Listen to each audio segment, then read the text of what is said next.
بسم اللہ الرحمن الرحیم بسم اللہ الرحمن الرحیم الحمد للہ وکفا وسلام علی عبادہ الذین اصطفیٰ اما بعد۔ عزیز طلبہ، شرح ملجمی کا سبق نمبر 21 شروع کر رہے ہیں۔ اس سبق کو ولما کان الفعل سے لے کر این الدلالۃ من الارادۃ تک پڑھیں گے۔ ولما کان الفعل دالا علی معنى فی نفسه باعتبار معناه التضمنی اعنی الحدث، اور جب فعل دلالت کر رہا ہے ایسے معنی پر جو اس کے ذات میں موجود ہیں، یہ باعتبار معنی تضمنی کے ہیں۔ اعنی الحدث، میری مراد حدث ہے۔ وکان ذلک المعنی مقترنا باحد الازمنۃ الثلاثۃ فی الفہم عن لفظ الفعل، اور یہ معنی ملا ہوا ہوگا تینوں زمانوں میں سے کسی ایک زمانے کے ساتھ، فی الفہم میں سمجھے جانے میں، عن لفظ الفعل لفظ فعل سے۔ اخرجہ نکال لیا مصنف نے اس کو بقولہ غیر مقترن باحد الازمنۃ الثلاثۃ، اس قول کے ساتھ کہ تینوں زمانوں میں سے کسی ایک کے ساتھ ملا ہوا نہیں ہوگا۔ غیر مقترن مع احد الازمنۃ الثلاثۃ فی الفہم عن لفظ الدال علیہ، کہ تینوں زمانوں میں سے کسی ایک زمانے کے ساتھ ملا ہوا نہیں ہوگا سمجھے جانے میں اس لفظ سے جو دلالت کر رہا ہے علیہ اس پر۔ فہو صفۃ بعد صفۃ لمعنی، پس وہ یہ صفت ہیں صفت کے بعد معنی کے لیے۔ فبالصفۃ الاولی، پہلی صفت کی وجہ سے، خرج الحرف عن حد الاسم،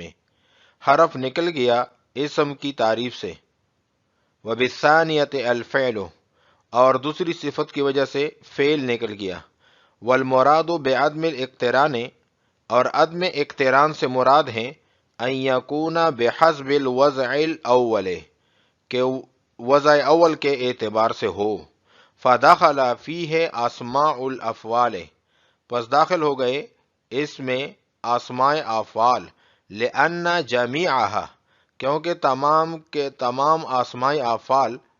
اما منقولۃ عن المصادر الاصلیۃ، کہ یا تو منقول ہیں مصادر اصلیہ سے، سواء کان النقل فیہ صریحا، چاہے نقل اس میں صریح ہو، واضح ہو، نحو رویدہ، جس طرح کہ رویدہ ہے۔ فإنہ قد یستعمل مصدرا ایضا، کبھی کبھی استعمال کیا جاتا ہے مصدر کے طور پر بھی، اور ایضاً اور غیرہ، او غیر صریح، یا غیر صریح، یعنی نقل جو ہیں وہ غیر صریح واضح نہ ہو، جس طرح کہ ہیہات۔ فإنہ وإن لم یستعمل مصدرا، یہ اگرچہ نہیں استعمال کیا جاتا مصدر کے طور پر، الا انہ علی وزن قوقاتا، مگر یہ کہ یہ وزن قوقاتا پر ہیں، قوقاتا کے وزن پر ہیں،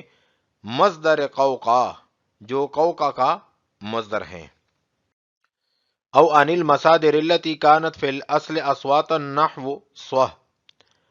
اور یا منقول ہے ان مصادر سے جو اصل میں آوازیں تھیں، جس طرح کہ صح۔ او عن الظرف، یا ظرف سے منقول ہے۔ او عن الجار والمجرور، یا جار مجرور سے منقول ہے۔ نحو امامک زیدا وعلیک زیدا، جس طرح کہ امامک زیدا میں وعلیک زیدا۔ فلیس لشیء منها الدلالة على احد الازمنة الثلاثة، پس دلالت نہیں ہے تینوں زمانوں میں سے کسی ایک زمانے پر بھی، ان میں، بحسب الوضع الاول، وضع اول کے اعتبار سے۔ وخرج عنہ الافعال المنسلخة عن الزمان، اور خارج ہو گئے اسم کی تعریف سے وہ افعال جو خالی ہیں زمانے سے۔ نحو آسا وقادہ، جس طرح کہ آسا و قادہ۔ لاقتران معناہما، کیونکہ ان دونوں کا معنی ملا ہوا ہے، بھی کسی ایک زمانے سے، بحسب اصل الوضع، وضع اول کے اعتبار سے۔ وخرج عنہ المضارع ایضا، اور اسی طرح مضارع جو ہے اسم کی تعریف سے خارج ہو گیا۔ فإنہ علی تقدیر اشتراکہ بین الحال والاستقبال، اس لیے کہ فی المضارع حال اور استقبال کے درمیان اشتراک کی تقدیر پر یدل دلالت کر رہا ہے علی زمانین دو زمانوں پر معینین من الازمنۃ الثلاثۃ تینوں زمانوں میں سے دو معین زمانوں پر فیدل علی واحد معین ایضا فی ضمنہما پس دلالت کر رہا ہے دو زمانوں میں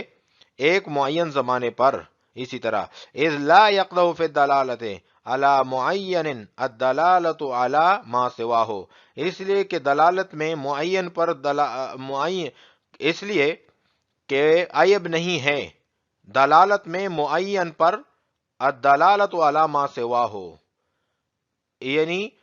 ما سوا پر بھی دلالت ہو معین پر بھی دلالت ہو اور ما سوا پر بھی دلالت ہو تو یہ دلالت میں منع نہیں ہے نعم یقدح فی ارادت المعین ارادت ما سوا ہو ہاں منع ہے عیب ہے معین میں معین کے ارادے میں ارادت ما سوا ہو ما سوا کا ارادہ کرنا وَأَيْنَ الدَّلَالَةُ مِنَ الْإِرَادَةِ اور کہاں دلالت کے مقابلے میں ارادہ وَلَمَّا كَانَ الْفِعْلُ دَالًا عَلَى مَعْنًى فِي نَفْسِهِ بِاعْتِبَارِ مَعْنَاهُ تَضَمُّنِ أَعْنِ الْحَدَثَ یہ عبارت سوال مقدر کا جواب ہے۔ سوال یہ ہوتا ہے کہ اسم کی تعریف میں ما دل علی معنی فی نفسہ میں معنی سے کیا مراد ہے؟ مطابقی معنی مراد ہے، تضمنی یا التزامی؟ اگر مطابقی معنی مراد ہے تو پھر معنی فی نفسہ کی قید سے حرف نکل گئے اور اسم کی تعریف سے اس طرح فعل بھی نکل جائے گا، کیونکہ معنی فی نفسہ سے مراد ہے وہ معنی جو مستقل ہو، اور فعل کا مطابقی معنی غیر مستقل ہوتا ہے، اس لیے کہ فعل تین چیزوں کا نام ہے: مصدری معنی، زمانہ، نسبت الی الفاعل۔ اس میں جو نسبت ہے یہ غیر مستقل ہے، اور یہ قاعدہ ہے کہ جو چیز غیر مستقل اور مستقل سے مرکب ہو تو وہ بھی غیر مستقل ہوتی ہے۔ تو ثابت ہو گئی یہ بات کہ فعل جو ہیں ان کا جو مطابقی معنی ہے یہ غیر مستقل ہیں، تو معنی فی نفسہ کی قید کی وجہ سے فعل بھی خارج ہو گیا اسم کی تعریف سے، تو غیر مقترن باحد الازمنۃ الثلاثۃ کی قید کی ضرورت نہیں تھی، یہ بے فائدہ ہے۔ اور اگر آپ معنی مراد لیتے ہیں تضمنی تو اسماء بسیطہ اسماء ہیں وہ اسم کی تعریف سے خارج ہو جائیں گی، کیونکہ تضمنی معنی میں جز پر دلالت ہوتی ہیں، معنی موصول ہو کہ جز پر دلالت ہو تو ان کا جز نہیں ہوتا، تو تضمنی معنی کہاں سے ہوگا؟ جیسے قتل، ضرب وغیرہ۔ اور التزامی معنی تو مراد ہی نہیں ہو سکتا، کیونکہ تعریفات میں التزامی معنی کو متروک کیا گیا ہے، اس کا اعتبار نہیں ہوتا۔ اس کا جواب یہ ہے وَلَمَّا كَانَ الْفِعْلُ سے شارح نے جواب دیا ہے، جواب یہ ہے کہ اسم کی تعریف میں جو معنی ہے اس سے مراد عام ہے، خواہ تضمنی ہو یا مطابقی ہو۔ اسماء بسیطہ جو ہیں وہ مطابقی معنی کی وجہ سے اسم کی تعریف میں داخل ہو جائیں گے، اور فعل جو ہے اس کا مطابقی معنی اگرچہ غیر مستقل ہیں لیکن تضمنی معنی کے اعتبار سے معنی فی نفسہ کی قید میں داخل ہیں، تو فعل کو اسم کی تعریف سے نکالنے کے لیے غیر مقترن باحد الازمنۃ الثلاثۃ کی قید لگانے کی ضرورت پڑی، اور وہ ہم نے لگا دیا اور فعل کو اسم کی تعریف سے خارج کر دیا، کیونکہ اسم جو ہے تینوں زمانوں میں سے کسی ایک اسم کا جو معنی ہے تینوں زمانوں میں سے کسی ایک زمانے کے ساتھ ملا ہوا نہیں ہوتا۔ ولما كان الفعل دالا على معنى في نفسه باعتبار معناه تضمنی، جب فعل دلالت کر رہا ہے اسے معنی پر جو اس کی ذات میں ہے، یہ باعتبار معنی تضمنی کے ہیں۔ عن الحدث، میری مراد حدثی معنی ہے۔ وكان ذلك المعنى مقترنا بأحد الأزمنة الثلاثة في الفهم عن لفظ الفعل، اور جب معنی مقترن ہو، جب یہ معنی مقترن ہو، ملا ہوا ہو تینوں زمانوں میں سے کسی ایک زمانے کے ساتھ سمجھے جانے میں لفظ فعل سے، اور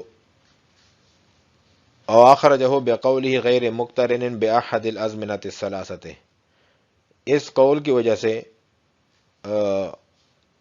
حرف کو فعل کو نکال دیا اسم کی تعریف سے، اے غیر مقترن مع احد الازمنة الثلاثة فی الفہم عن لفظ الدال علیہ،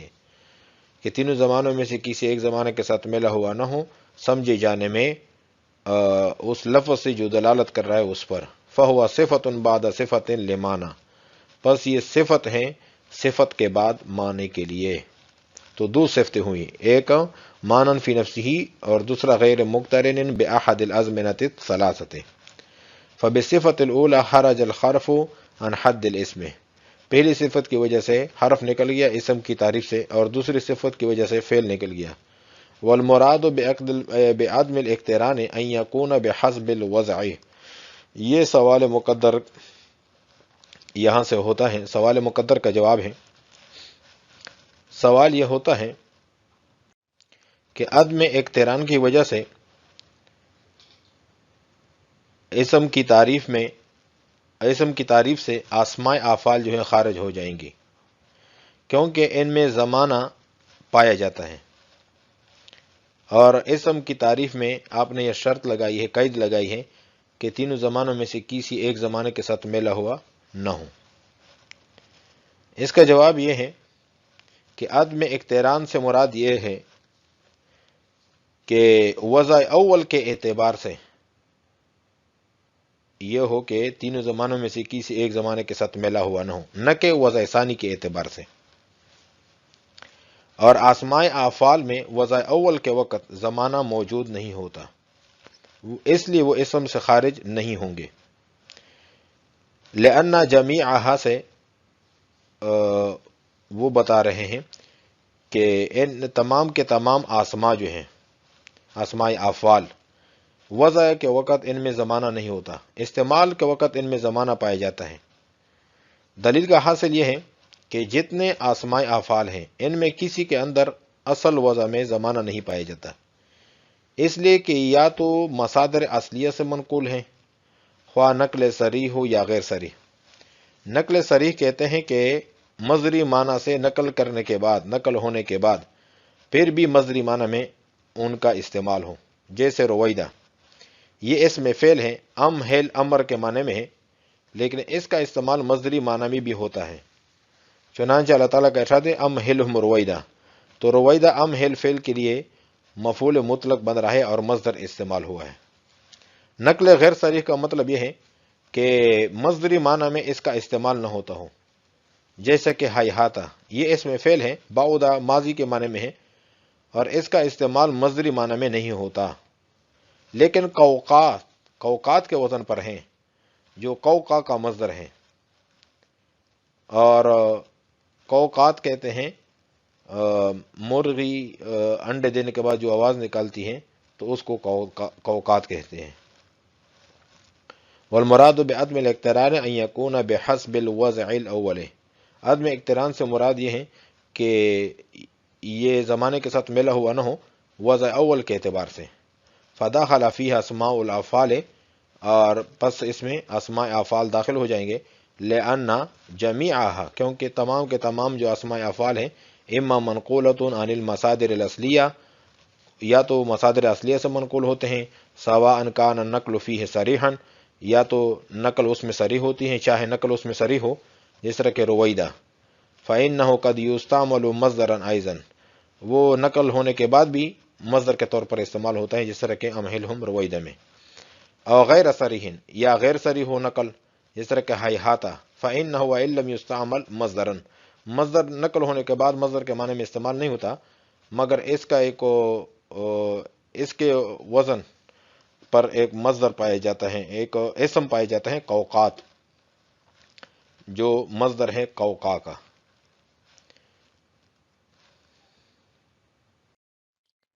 او عن المصادر التي كانت في الاصل اصواتا نحو ص، اور یا ان مصادر سے منقول ہیں جو اصل میں آوازیں ہوتی ہیں، جس طرح کہ ص، یہ ص جو ہیں اس کو نقل کر دیا گیا سکوت کی طرف، پھر سکوت سے اس کو نقل کیا اسکوت، تو اس کا معنی ہو گیا خاموش ہو جاؤ، تو یہ پہلے آواز تھی۔ او عن الظرف، یا ظرف سے منقول ہو، او عن الجار والمجرور، یہ جار مجرور سے منقول ہو۔ یہ ظرف کی مثال ہے امامک زیدن، امامک قد تقدم کے معنی میں ہے کہ آگے ہو جاؤ، وعلیک زیدن یا آگے بڑھو، وعلیک زیدن،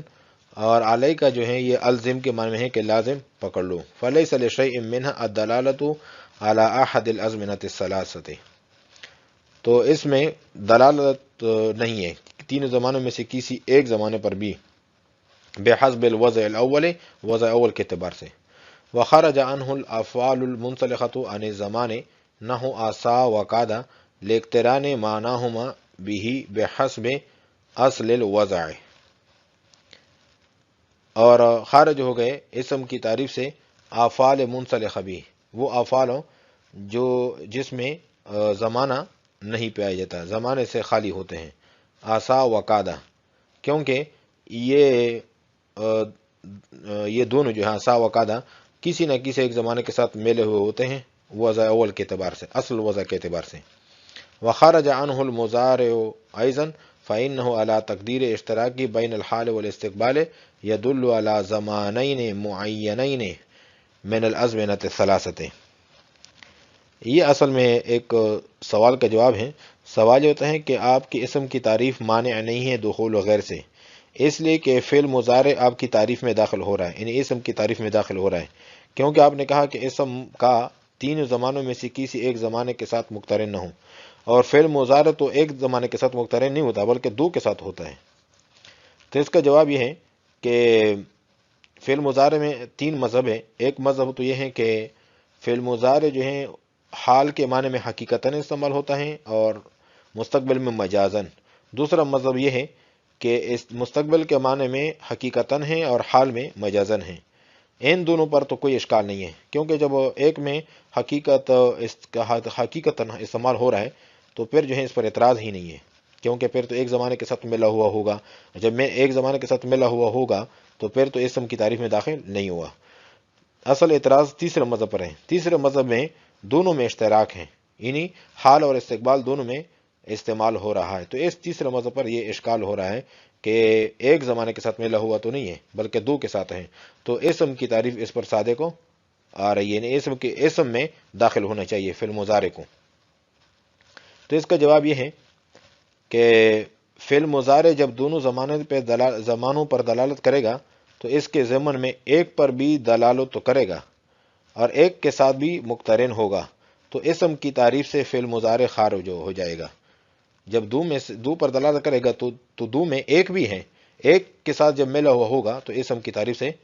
خارج ہو جائے گا۔ اس جواب پر کسی نے اعتراض کر دیا ہے کہ آپ کہتے ہیں کہ فعل مضارع دونوں زمانوں پر دلالت کرے گا، اس طرح تو لازم آئے گا عموم الاشتراک، اور عموم الاشتراک جائز نہیں ہوتا۔ تو شارح نے لا یقدہ سے جواب دیا ہے، جواب یہ ہے کہ ایک چیز جو ہے دلالت کے اعتبار سے یعنی اس میں عموم ہو تو یہ جائز ہے، جس طرح کے لفظ عین تو یہ کئی معنوں کے لیے معنی کے لیے وضع کیا گیا ہے، لیکن ارادہ متکلم کا کہ متکلم چار پانچ معنی میں سے کسی ایک معنی کا ارادہ کر لیں تو ارادہ ایک میں ہو سکتا ہے، سب معنی میں ارادہ نہیں ہو سکتا، کیونکہ متکلم کا ذہن بسیط ہے، بیک وقت دو چیزوں کی طرف متوجہ نہیں ہو سکتا۔ تو شارح فرماتے ہیں کہ ایک لفظ ایک معین معنی پر دلالت کریں تو اس لفظ کے لیے اس معین معنی کے ماسوا پر دلالت کرنے میں کوئی رکاوٹ نہیں، کوئی حرج نہیں ہے۔ ہاں ایک لفظ سے ایک معین معنی مراد ہو تو اسی وقت دوسرا معنی بھی مراد ہو تو یہ ممنوع ہے، یہ درست نہیں ہے۔ تو اس وجہ سے آخر میں وَعَيْنُ الدَّلَالَةُ مِنَ الْإِرَادَةِ کہا ہے، یہ من جو ہیں یہ مقابلے کے لیے ہیں، یہ فرق کو بیان کرنے کے لیے، فصل کو بیان کرنے کے لیے کہ وَأَيْنَ الدَّلَالَةُ مِنَ الْإِرَادَةِ، کہ دلالت کے مقابلے میں کہاں ہے ارادہ. یعنی ارادہ جو ہے دلالت کا مقابلہ نہیں ہے، دلالت اور ارادے میں زمین و آسمان کا فرق ہے. وخرج عنه المضارع ايضا فانه لا تقدیر اشتراکی بین الحال والاستقبال. مضارع جی ہیں وہ بھی فی المضارع بھی اسم کی تعریف سے خارج ہو جائے گا. فإنه على تقدیر اشتراکی بین الحال والاستقبال، کیونکہ فی المضارع جو ہیں حال اور استقبال کے درمیان اشتراک کی تقدیر پر دلالت کر رہا ہے. علی زمانین معینین، دو زمانوں پر، معین زمانوں پر، من الازمنۃ الثلاثۃ، تین زمانوں میں. فیدل علی واحد معین ایضا فی ضمنہما، تو پس دلالت کرے گا دو زمانوں میں سے ایک معین زمانے پر بھی. اذ لا یقدح فی الدلالۃ علی معین الدلالۃ علی ما سواہ، اس لیے کہ منع نہیں ہے دلالت میں ایک معین زمانے پر بھی الدلالۃ علی ما سواہ، اور دلالت ہو اس کے علاوہ پر بھی. نعم یقدح فی ارادۃ المعین ارادۃ ما سواہ، ہاں منع ہے ایک معین کے ارادے میں ارادۃ ما سواہ، غیر کا ارادہ بھی، یہ منع ہے. وعین الدلالۃ من الارادۃ، اور وعین الدلالۃ من الارادۃ، اور دلالت کے مقابلے میں ہے کہاں ارادہ. آج ہم نے پڑھا ہے وَلَمَّا كَانَ الْفِعْلُ سے لے کر أَيْنَ الدَّلَالَةُ مِنَ الْإِرَادَةِ تک. وعلیکم السلام ورحمۃ اللہ تعالی وبرکاتہ.